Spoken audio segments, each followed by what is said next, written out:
तो दोस्तों, जो एविएशन के क्षेत्र के बारे में ज्यादा जानकारी नहीं भी रखता है, वो भी इतना तो समझ सकता है कि अगर हम लोग किसी नॉर्मल फाइटर जेट की मैन्युफैक्चरिंग करें, तो इसके ही पैरेलल अगर हम लोग किसी मॉडर्न और स्टेल्थ एयरक्राफ्ट की मैन्युफैक्चरिंग करें, तो दोनों की तकनीक में काफी ज्यादा डिफरेंसेस देखने के लिए मिल सकते हैं। तरीका अलग हो सकता है, एक्यूरेसी का ध्यान स्पेशली रखना होगा और भी कई तरह के बदलाव और सुधारों की आवश्यकता नेक्स्ट जनरेशन के एयरक्राफ्ट को मैन्युफैक्चर करने के लिए आपको इस्तेमाल करने होंगे। अब इसी तरह की जरूरत हमारे एमका के लिए भी पड़ेगी, जिससे कि एमका सस्ते से सस्ता पड़े, साथ ही मैन्युफैक्चरिंग तेजी से की जा सके। इसके अतिरिक्त जो एक्यूरेसी है और जो स्टेल्थनेस है वो भी प्रॉपर एमका को मिल पाए।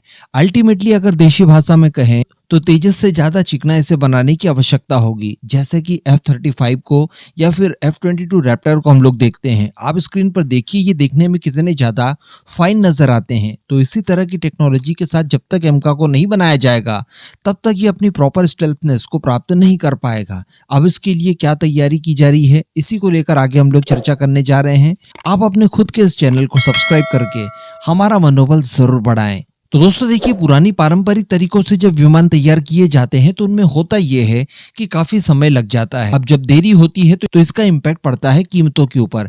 इसके अतिरिक्त इसमें वेस्टेज भी बहुत ज्यादा होता है। एक बहुत बड़ी शीट आप ले रहे हैं, उसकी कटिंग कर रहे हैं, उस कटिंग के दौरान जितनी भी चीजें ऐसी बचती है जो कि आपके उपयोग में नहीं लाई जा सकती, वो सीधे सीधे नुकसान में काउंट किया जा सकता है। वैसे तो मैक्सिमम इस तरह की चीजों को रिसाइकलिंग करवाई जा सकती है, लेकिन कई सारी ऐसी चीजें भी इस्तेमाल की जाती है जिनकी रिसाइकलिंग संभव नहीं है, तो वो सीधे सीधे नुकसान में काउंट हो जाता है। तो इससे भी विमानों की कीमतों पर असर पड़ता है। इसके साथ साथ दोस्तों, जो पारंपरिक तरीके होते हैं विमान निर्माण के, उसमें सटीकता प्रॉपर नहीं मिल पाती। और अगर एक स्टेल्थ एयरक्राफ्ट की बात की जाए तो इसमें सटीकता और सही मेजरमेंट बहुत ज्यादा अनिवार्य होता है। थोड़ा सा भी ऊपर नीचे हुआ तो आपके विमान के रडार क्रॉस सेक्शन ज्यादा हो सकते हैं, जिससे कि दुश्मनों के एयर डिफेंस सिस्टम्स, उनके रडार सिस्टम इन्हें बड़ी आसानी से डिटेक्ट कर सकते हैं। इस वजह से इनके निर्माण में आजकल नई टेक्नोलॉजी का इस्तेमाल किया जाता है और इसी तरह की टेक्नोलॉजीज को अब ग्लोबल एरोस्पेस की इंडस्ट्रीज काफी तेजी से अपनाती जा रही है, जिसमें ऑटोमेशन का इस्तेमाल किया जाता है विद मेजरमेंट असिस्टेड असेंबली के दौरान। अगर इसे सरल भाषा में आपको समझना है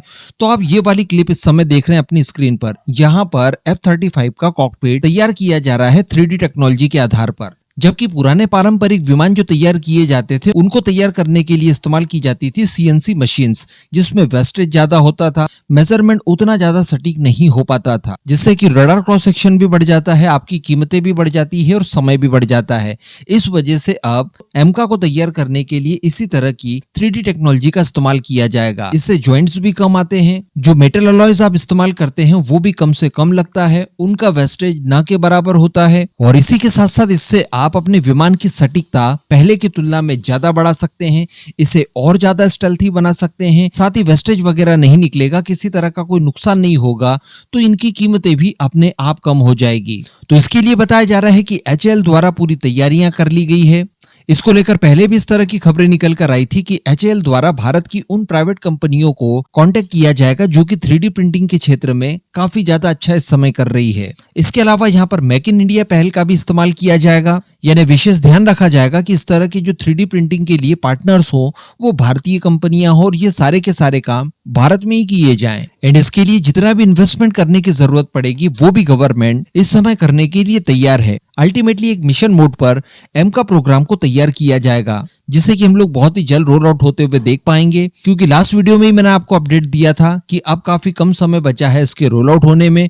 उसके बाद बैक टू बैक इसके कई सारे प्रोटोटाइप तैयार किए जाएंगे, जिसमें 6 से लेकर 8 महीनों का समय दिया जाएगा और फाइनली 2032-33 तक इसके मास प्रोडक्शन की शुरुआत कर दी जाएगी। एक बहुत ही अच्छी पहल है, इससे हम लोग काफी तेजी से भारतीय वायुसेना के लिए एमका का प्रोडक्शन भी कर पाएंगे और अच्छी क्वालिटी के साथ सस्ते दरों पर विमानों का निर्माण संभव हो पाएगा।